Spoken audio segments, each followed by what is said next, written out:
Hello, এটা হচ্ছে বিয়ের দিনের ব্লগ।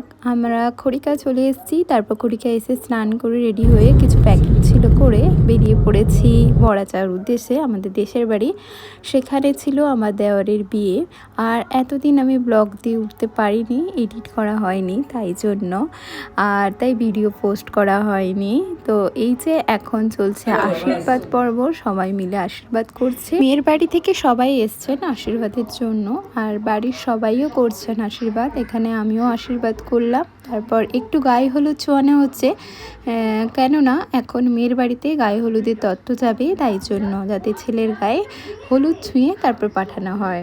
তো তারপর গায়ে হলুদ এখন দেরি আছে যদিও, তারপর আমি গায়ে হলুদের জন্য রেডি হয়ে গেলাম, কারণ আমি ঘট উঠাচ্ছি তাই জন্য। তো আমি রেডি হয়ে গেছি, ঘট নিয়ে এখন জল তুলতে যাব। তো সবাই রেডি, আমার মা বাবাও এসেছিলেন ওই গায়ে হলুদের সময়। তো লাঞ্চ হয়ে গেছে, এখন আমি একটু আমার দেওরের গায়ে মানে আমার ভাইয়ের গায়ে হলুদ ছুঁয়ে দিলাম। তারপর প্রচুর নাচ করে জল তুলতে গেলাম।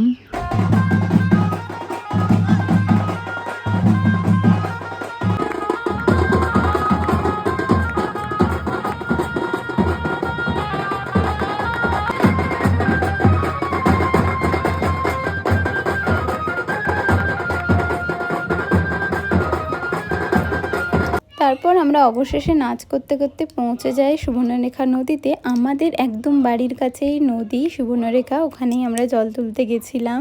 তারপর জল তোলার পরে একদম কথা বলা যায় না, আর তো সেরকমই আমি বাড়ি চলে আসি আর ফটো সেশনও করি। আর আসার সময় একটু আধটু নাচ করেছিলাম। বাড়ি এসে সমস্ত কাজকর্ম সেরে রেডি হয়ে নেই বিয়ে করাতে যাব বলে। বিয়ে করাতে যেতে অনেকটাই রাত হয়ে গেছিলো, আর গোকুল এখানে কোলে বর হয়েছিল, তো ওকে খুব সুন্দর করে একটু সাজিয়ে দিয়েছিলাম। তারপর মেয়ের বাড়ির সামনে আমরা চলে এসেছি, সেখানে এসে একটু নাচানাচি করি, তারপর ঢুকে আমরা খাওয়া দাওয়া সেরে নেই। তারপর বিয়েও শুরু হয়ে যায়, একটু বিয়ে দেখে আমরা বাড়ি চলে আসি। তো দিনটা বেশ ভালো কাটলো। ভিডিওটা কেমন লাগলো জানিও। বাই।